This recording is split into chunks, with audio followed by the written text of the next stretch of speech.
Greetings and welcome to another episode of my podcast, Cash Talk with Scott, where I give information, advice, and guidance on all topics related to your financial wellness.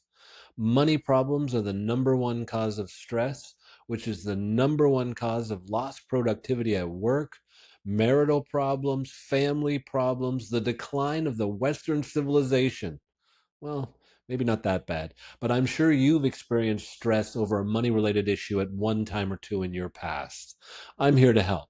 Today, we're going to talk about the investment vehicle basics. What are stocks, bonds, mutual funds, and ETFs, and how do you make a boatload of money investing in them? Okay, let's start with an opening quiz. We're going to take a person who signs up for their 401k when they start their working career. They save in their 401k their entire working career at a decent level.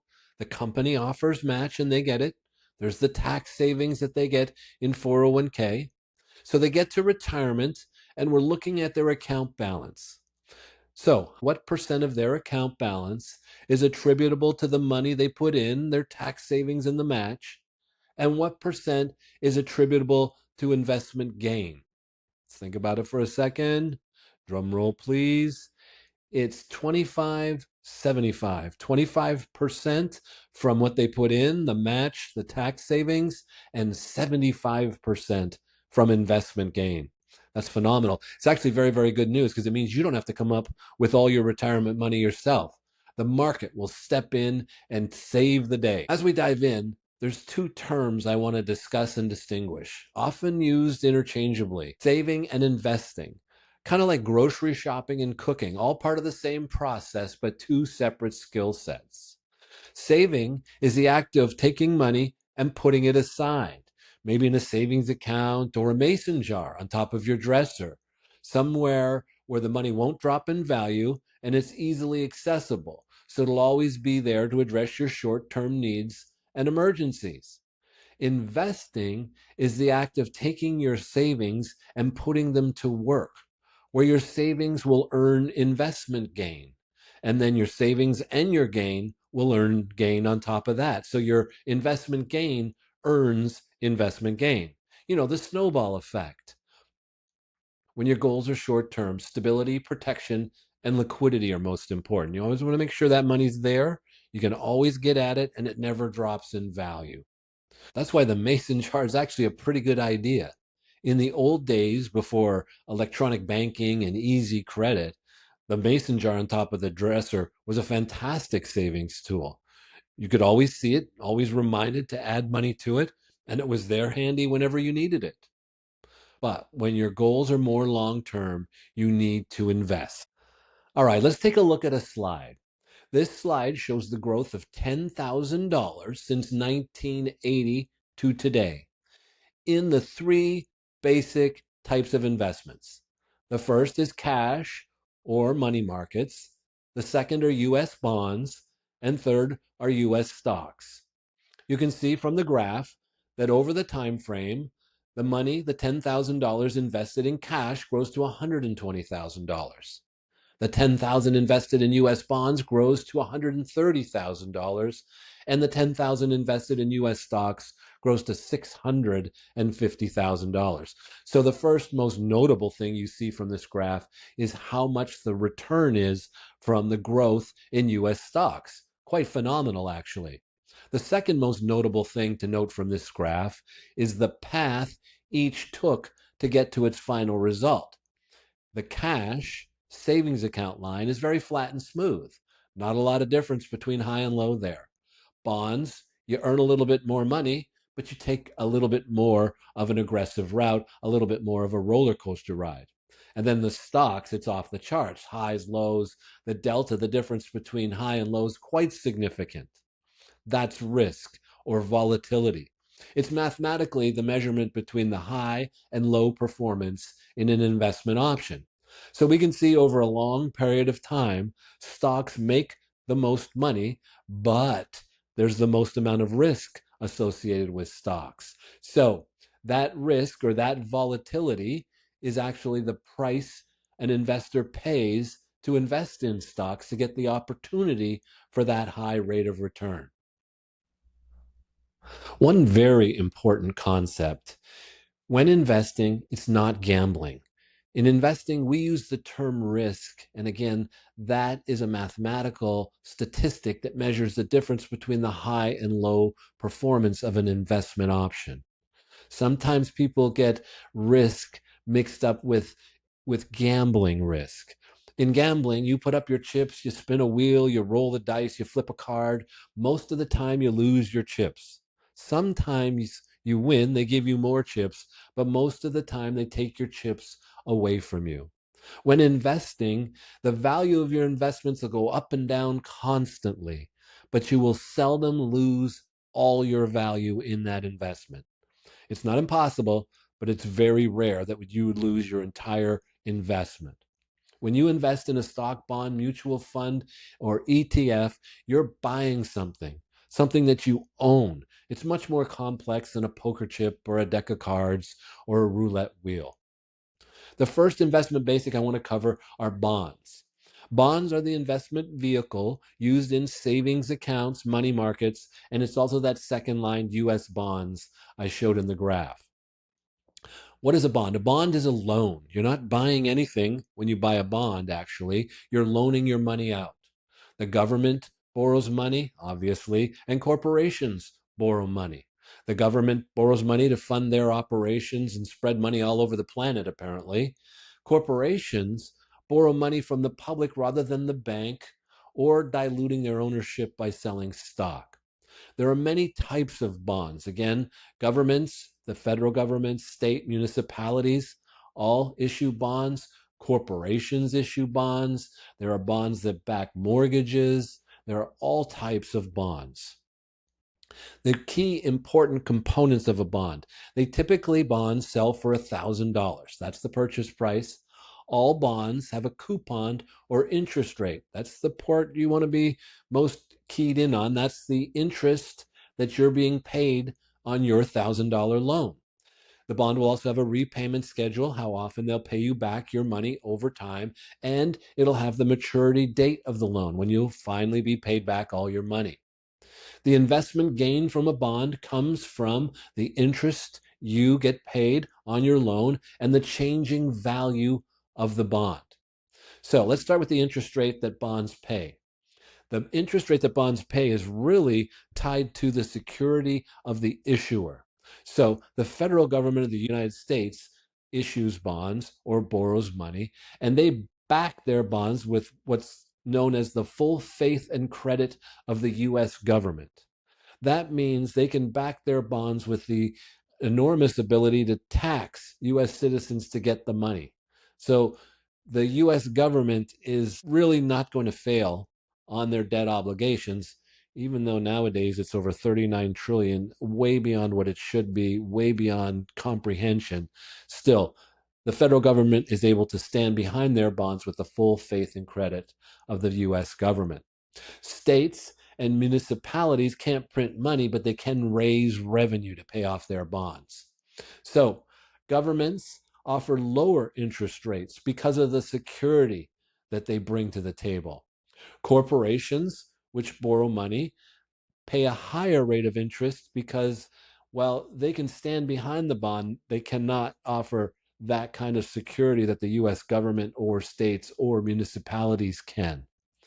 IBM, which has been around forever, probably be around forever. It's still not guaranteed that that company will be around forever. So, in order to attract bond investors, corporations pay higher interest rates on their bonds. So, you make more money by investing in a less secure organization. And in corporations, it continues to go as the size of the corporation drops. So, newer, smaller companies, they have to pay an even higher interest rate on their bonds to attract investors. Those smaller companies, those newer companies, their bonds are referred to as high yield bonds.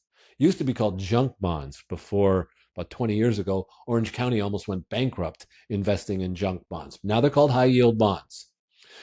One thing to note with bonds, there is some downside protection to the investor. If the company goes bankrupt, The bond holders are creditors of the company. They can receive some of their money back, some of their bond investment back through the bankruptcy proceedings. Changing bond prices. What causes bond prices to change? It's interest rates. So as interest rates rise, bond prices drop. And the inverse is true. As interest rates drop, bond prices rise. Let me explain how that works. Let's say, for example, you purchased a bond 3 years ago. And 3 years ago, this bond had a 5% coupon rate or a 5% interest rate. So 3 years ago, you bought your bond for $1,000. It's got a 5% interest rate. You've been receiving your interest over these 3 years. Today, you look on the internet and you see new bonds being issued today are paying 8% interest rate. You say, wow, 8% is a lot better than the 5% I'm getting. I'd sure like to sell my 5% bond and buy an 8% bond. Well, who's going to buy a bond that's paying 5% when current bonds are being issued with an 8% coupon rate? Well, the way you do it is you discount the $1,000 purchase price. So you take the $1,000 purchase price and you discount it for the fact that the bond pays less interest, because when it matures, it still matures for $1,000, so you still get the $1,000 back.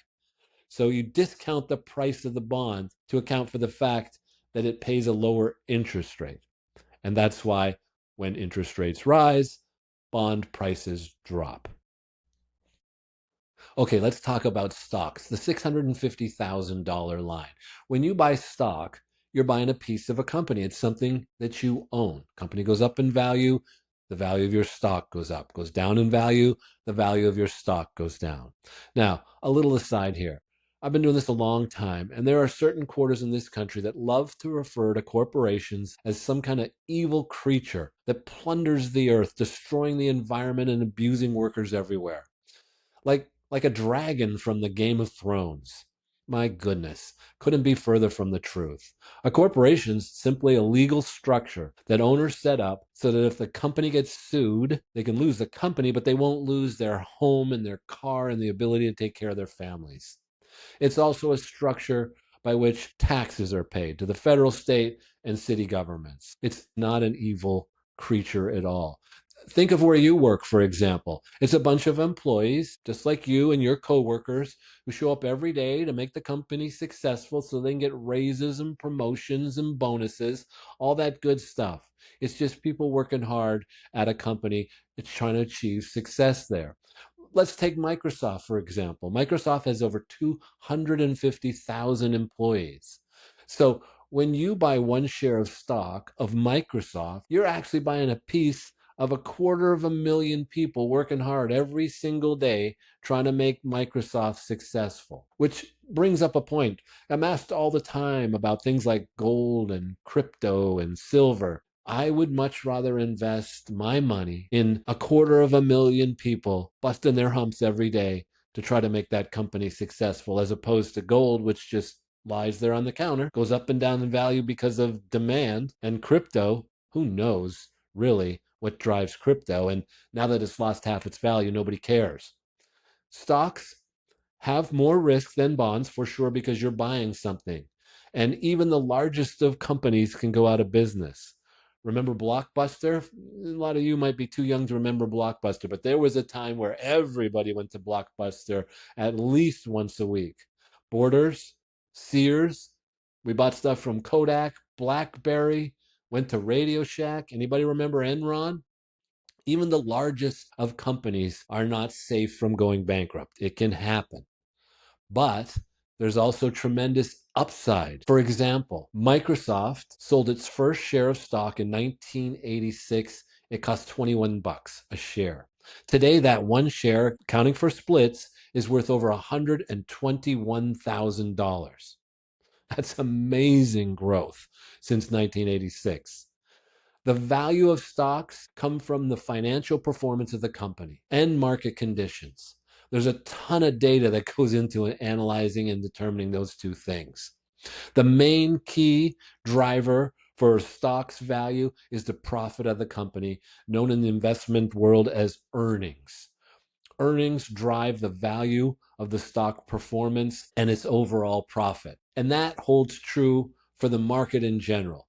It really comes down to earnings or profit. That's what drives the market up.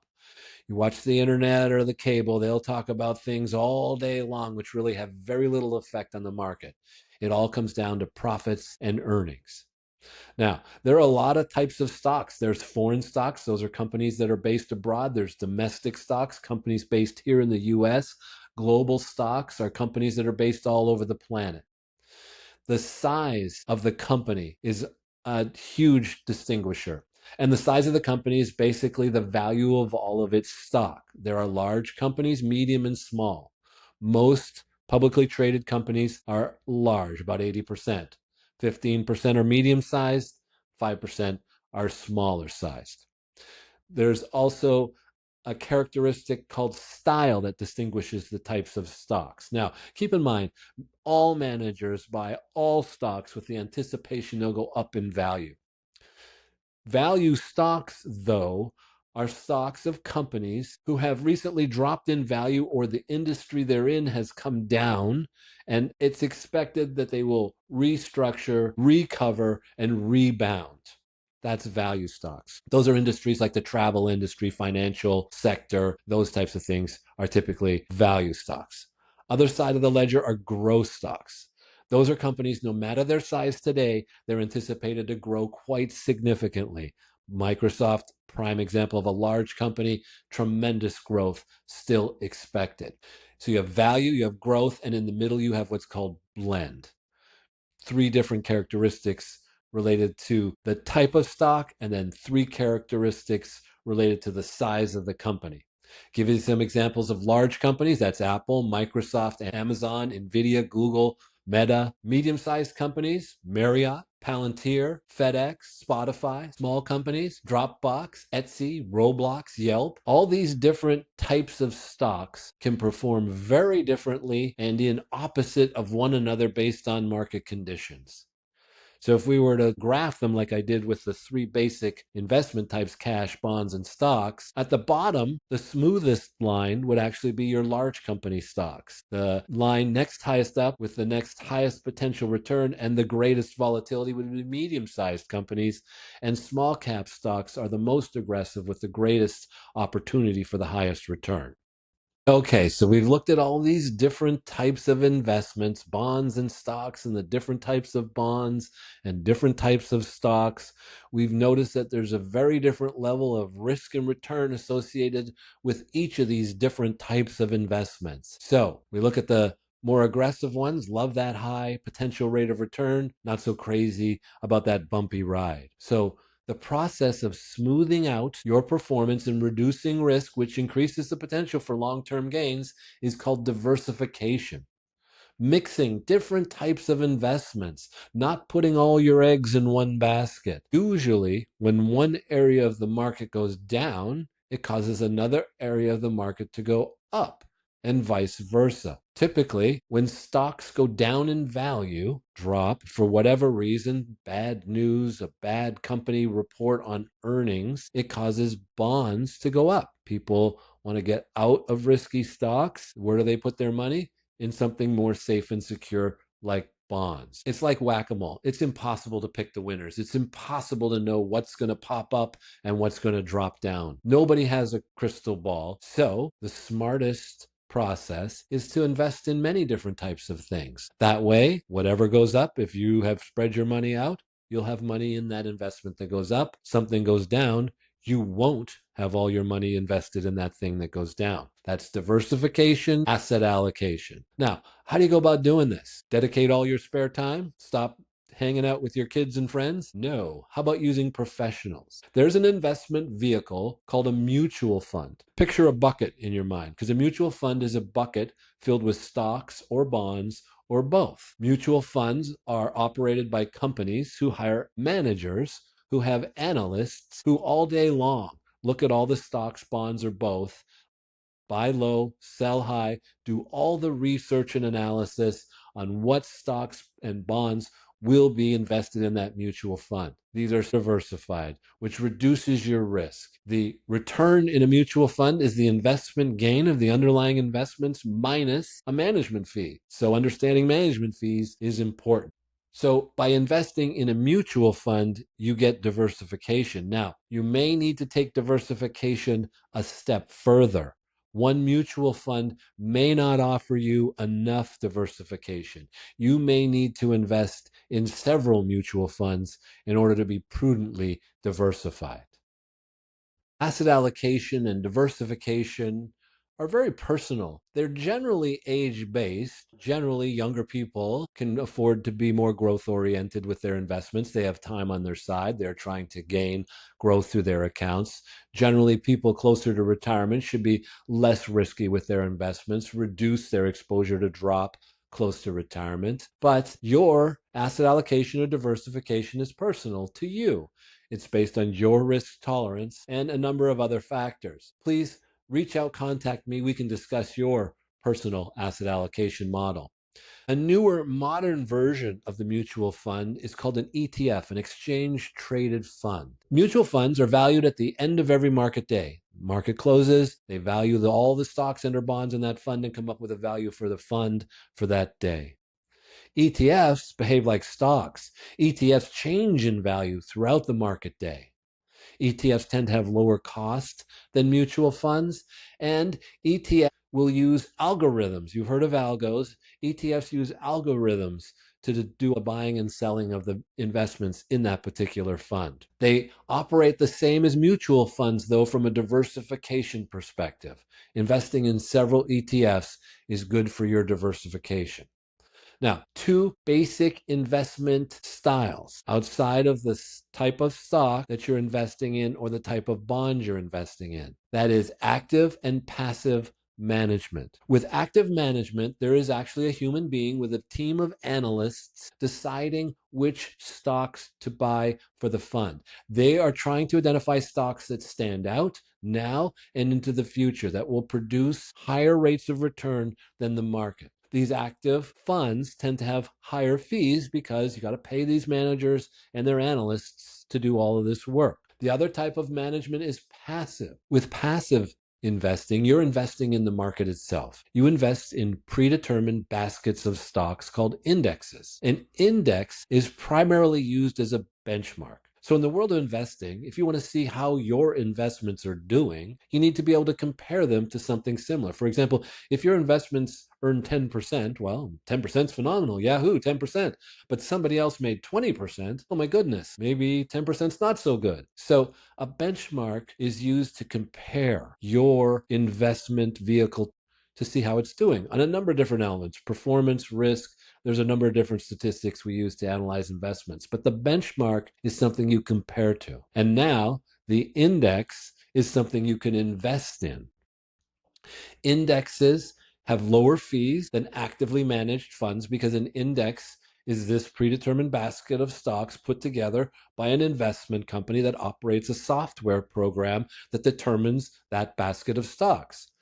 Index funds simply pay to link to that software, which tells them constantly throughout the market day how much they need to own in all these different types of stocks. Now, one thing about index funds: some index funds are within themselves very diversified. For example, there's an index fund that invests in every stock in the US stock market. So you couldn't be more diversified than to invest in every stock in the US stock market. That's a total market index.